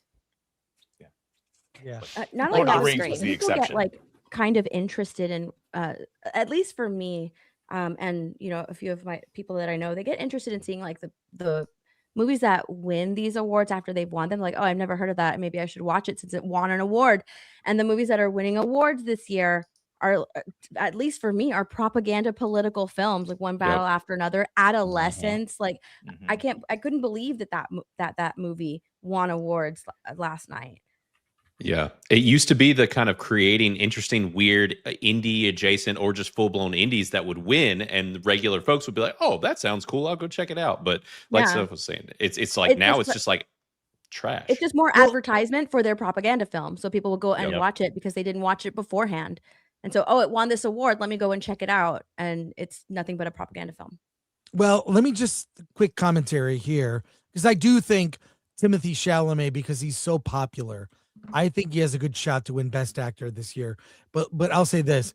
I used to, in the 90s, call the Oscars the White People Drama Movie Awards, because they were, at the time, before Oscars So White was a campaign, they were very white. So it is what it is. But also, they only reward one genre, which is drama. And here's how I know how insignificant the Oscars are to average person who's not paying attention. I ask you, without looking this up, what won Best Picture 2 years ago? Not last year, because you can easily look that up. What won Nora? 2 years I ago? was going to say Nora. No, what won 2 years ago? Oh yeah, Nora was last year. Oh, that was last year. So what won 2 years ago? Even for the chat. The Deaf movie. It should have been American Fiction. Well, I'll no, tell you the answer. It's Oppenheimer. But Oh, no that's one, right. yes, Coda Oh. was a winner. Oh, I and didn't even almost know. no one saw that movie because it was on Apple TV. So I'm just saying the significance of the Oscars has diminished. It's not what it used to be. And even this discussion here, I'm trying to get you guys to talk about it, and no one even cares. Because all I thought was penis to vagina. I mean, I'm being penis real. to Like, vagina. how many of these? Yeah. How many of these movies that will be nominated? Sinners, It Was Just an Accident, Sentimental Value, Frankenstein, Hamnet, Secret Agent, One Battle After Another, No Other Choice, Train Dreams, Marty Supreme. Assuming these get nominated, how many have you seen? Frankenstein and Sinners. Sinners. I saw Frankenstein. One Battle. No, I haven't seen One Battle yet. I saw No Other Choice. So 3. I've seen 3 of these movies. Yeah. That's exactly. it. Oh, and well, I guess the possible spoilers, they got Fire and Ash and Begonia and Wicked. I saw those 3. Begonia was good. Begonia's good. Yeah. Yeah, but I'm for the ones they think will be nominated, I've only seen 3 of those. Well, that's a sad statement. Yeah, Because yeah, the Oscars used to be, when you look at years past, the Oscars were culturally relevant. The movies were not just the most critically acclaimed, they were popular with people. Movies like Dances with Wolves, critically acclaimed, but people in general love those movies. So, anyways, It's not 1994 anymore. Like they're not putting out banger films. They're That was a putting out great year, these man. propaganda passion projects, like Steph said. And so we all know it's bought and paid for. And every once in a while, something we like that might also be bought and paid for gets through. Like Sinners is great, Right. but is it getting extra shine because Coogler's black? Sure. But it's still good. Right. All right. Switching topics to something might be more fun. Save the movie theaters. Go on a movie date. This is from, believe it or not, something I don't read. You'll never believe. It's from Cosmopolitan magazine. Who the hell is that? Still exists? Cosmo? Thing, yeah. Yeah, I just think Cosmo In is print? filled with bad advice for women. But let's look at this. I know you have notes for this story because I'm not going to read this. No, I got you. But Badger, tell me, how can we save the theaters by going on a movie date? I mean, they're not wrong, I guess. Save the theaters, go on a movie date. The news of Netflix attempting to acquire Warner Brothers, followed by Paramount swooping in with a higher bid, filled me with dread. I worry, not just about consolidation shrinking the range of films that get made, but about what these mergers could mean for the future of movie theaters, and by extension, one of my favorite romantic rituals, the movie date. I see Netflix as a company built around watching at home, where most films either never reach theaters or only appear briefly. Even Paramount's promise to honor healthy theatrical windows feels vague and unsettling, especially at a moment when ticket sales are already falling and the survival of theaters feels precarious. As someone who deeply believes in movie dates, I find the possibility of losing them genuinely upsetting.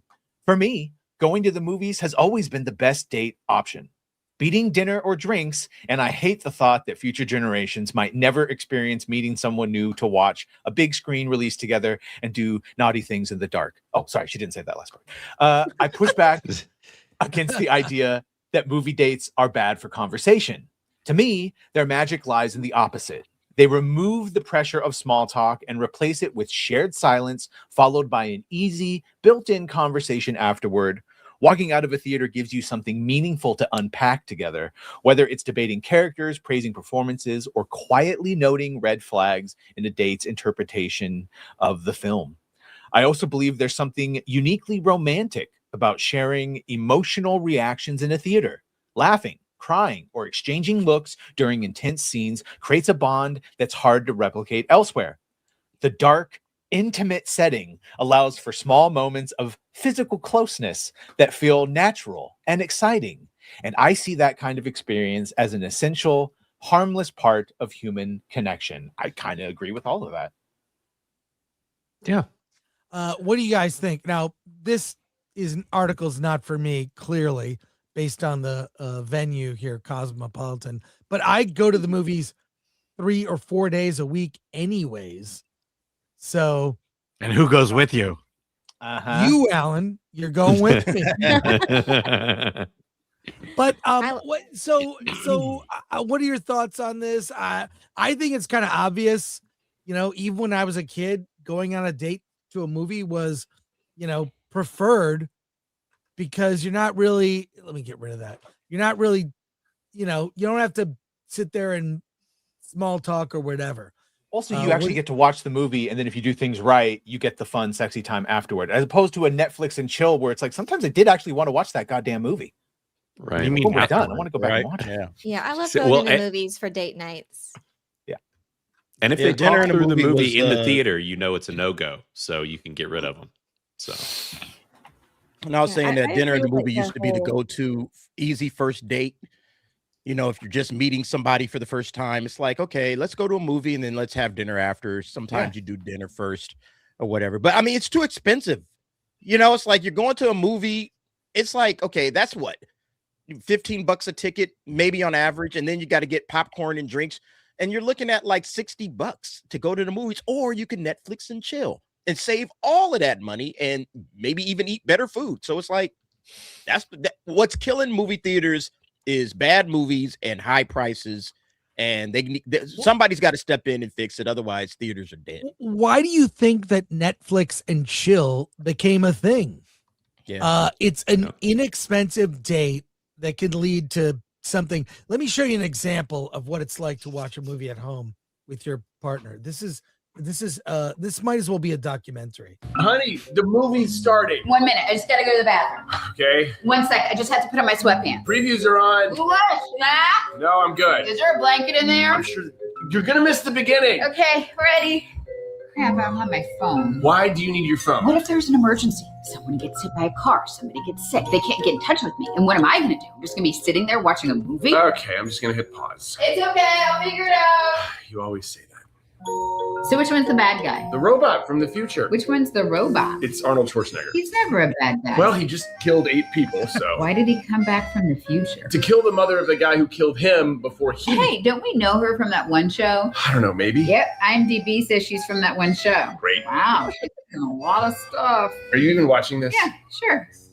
Wait, is that what hair looks like in the future? It's nice. Isn't this accurate? I'm having PTSD. This is bad. Wait, so they go to the future, which is the past? No, the movie was made in 1984. Why is he looking in the phone book? To find Sarah Connor and kill her. Why? They just explained this. Her son leads the resistance that kills all the Terminators. There's more than one Terminator? In the future, yeah. But how do they know that? Okay, so that guy, the other guy from the future. All right, you get the idea. This is why you need theaters then. Right. Yeah, exactly. I didn't realize. I didn't realize the cameraman was in the house. Talking. The best is when they ask a question that's being answered, but they were asking the question, so they didn't hear it. So you get to explain everything multiple times. Oh, that is my nightmare. Let's go to I do know Suits. people like this. Yes, I do. I know. Yeah. Or it's going to be answered in like It's 30 very seconds. You're like, just wait. If you just pay attention. My mom is like let's this. I go can to- watch a movie with her. Let's go to comments as we wrap up. Yeah. JB Spooky review for 2. No. Yeah, he doesn't want the X-Files remake. Nope. Quagmire for 2. If I can find Blaine, I'll harass him. It's true. Blaine is always welcome here. And you as well, Thanks. Quagmire. Yeah. John Manalang for 41 months. Oh, wow, John. Thank you. That is huge. Holy smokes. Over 3 years. 2026 Appreciate it. will be the year this channel hits 169K subs. Happy New Year, Film Threat panelists and fellow chats. Appreciate you, John. Thanks Yes, so much. please subscribe to the Film Threat channel. On the road to 169. That's right. Jason Webster for 5. Bale was good as Bruce Wayne, but when he would put on the bat suit, he suddenly became Emphysema Man. Yeah. True. Jian Hu for $7.42. I would prefer if they did something inspired by the X-Files. The way the X-Files was inspired by, was it Kolchak the Night Stalker? I watched Kolchak. It was a great show of this like sort of low rent reporter played by Darren McGavin from A Christmas Story. And he found vampires in New York. And he tracked down like monsters. It was great. And you're right, Sean, who something inspired by that's what I'm saying. Ryan Coogler is creative enough to make his own new thing. And he could say, inspired by I love the X-Files. I don't want to make the X-Files. I'll make something new and something you could be inspired by it. Thank you. Yeah, I like Kolchak. Lee Kindler for $4.99. My best friend and I were born the same month MTV went on air. This is uncharted territory for us. Yeah. Dark Hierophant for 2. Alan, the worst film Gore made you watch in 2025 Oh, gosh. Well, I mean, there's so you many. didn't exactly make me see Snow White. I actually wanted to see that train wreck. Yeah. Gosh, I can't. Oh, well, if it were last year, it would definitely been The Coffee Table. Yes, Coffee Table. Yeah, I like that movie. Look up The Coffee Table. That movie. Pookie Malibu for 5. What do we think Grace Randolph's top 10 best movies are? Pretty sure it mirrors many 10 worst lists. Well, if it's not diverse or if it's not gay enough, she won't like it. I can tell you, she always mentions you got to get the gays and the like. What does it matter? You know? Yeah, she's all in on Wonder Man, though. Yeah, I bet she is. Yeah. Jason Webster for 5. Copies of Captain America: Brave New World, The Thunderbolts, One Battle After Another, and Mickey 17 belong at the bottom of a sewage treatment pond. At this point, yeah. Jason for another 5. I call them Fantastic Boar, Baby Poo, Captain America, Same Old Phase 5 crap, Thunderbolts, Heroes on Prozac, and Mud Brown and the 7 CGI abominations. Wow. Wow, that last one. Crazy. He did a racism. Oh my god. But that's gonna wrap it up for us today, actually. I mean, first day back from vacation for some of us, not me. But I want to say thank you to everyone here. So good. I missed you all, except for Alan, because I didn't miss Alan because I saw him last night. We were hanging out yesterday. So I didn't miss him because I saw him and talked to him. But everyone, please plug your channel as we wrap up. Starting with Elaine. You can find me here on YouTube at Nerd Cookies. I just released a video where I talk about Avengers Doomsday and Doom Part 3 and their simultaneous theatrical premiere, Doomsday. So check it out. Thanks again. And I can't wait to hear your commentary on the leaked Doom Part 3 trailer. Yes, that's coming. Cool. Yo, Derek Anderson, the DA. Thanks for bringing me on, Chris, once again. Everybody check out my channel. I'm on Tuesdays and Thursday nights for the Nightcap. Sunday nights, the DA's office. And then we do anime nights on Friday nights. So come hang out with us. Thank you, guys. See you on the next one. Criticless cast this Thursday night. And more than anything, go to criticless.com or download us in Android and Apple app stores and start reviewing whatever you're watching today, or make some list of all the things that you've been watching recently. Stuff My Nerdy Home, nerdy news and nerdy nights every Wednesday and Thursday, and Geeks and Gamers Daily on Wednesday. That's where you can find me. Badgercast, 30 minutes. Let's go. We'll talk about all the things. Love it. Thank you. We'll be back. Alan and I will be back on Wednesday for Hollywood on the Rocks, and Friday for our normal Friday Film Threat livecast, reviewing all the movies that opened in theaters. It's going to be good. Movie opening this week? Greenland 2, Dead Man's Wire, and a movie called Primate, which I think I'm seeing tonight. Yeah, Primate. That's right. It's stacked, Derek. There's so many things. There's so many things. So, all right. Take care, everyone. Alan, Alan froze. But He well, already said, Where'd he go? he already let's There you go. get out of here.